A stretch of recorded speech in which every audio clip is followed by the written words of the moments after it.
Camerata South presents Thomasville Live from the Center.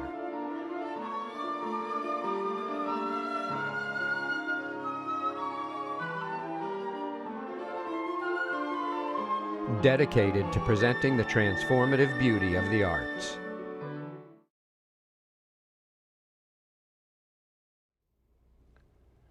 Our next piece is by the Polish composer Frédéric Chopin. Also a very famous short piece of music, perhaps inspired by love or some other feelings. This is the Nocturne number 20 in C-sharp minor, famously featured in the movie The Pianist.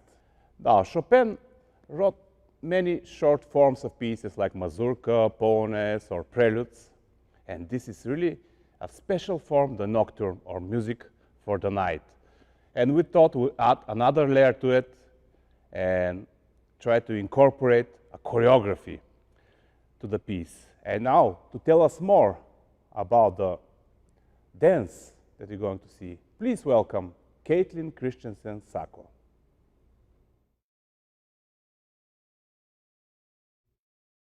The next piece you will see is a contemporary dance solo I choreographed on myself. I really fell in love with this music and knew I wanted to choreograph something to it. Whenever I am listening to a new song I'm potentially thinking about choreographing to, I always like to just sit down, close my eyes, and listen to the song. I want to try and envision what I feel like that music is asking for with movement. So that's definitely a characteristic trait of my choreography. I really want to have the music be represented in movement.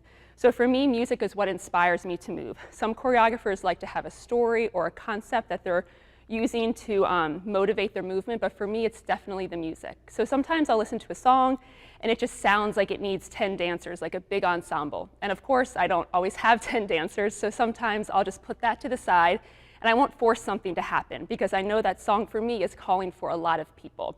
So this song, I really felt like it sounded like a solo. I love the movement quality that you could do with the music. And whenever I hear a song, it's hard for me as a choreographer to ignore certain accents. If a song speeds up or slow down, I just have to reference that in my movement.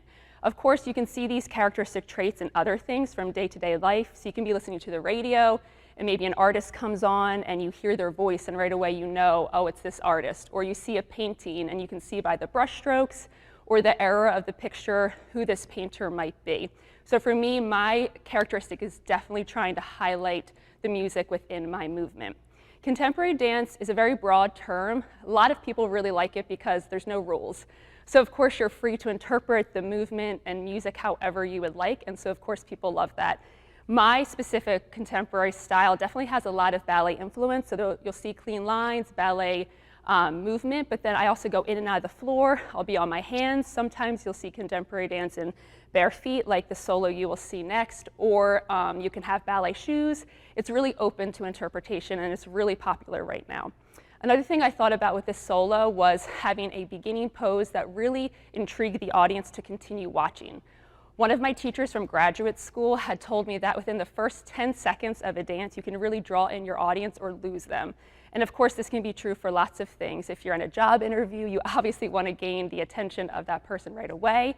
Or if you're listening to the radio, again, if that song doesn't capture you right away, you're going to change the channel. And so of course, as artists, we want our people watching us to really enjoy what they're seeing. So for me, I tried to find a pose that was a little different even for myself, something interesting and new that would draw in the audience and really enjoy just watching movement and music together. So I hope you enjoy.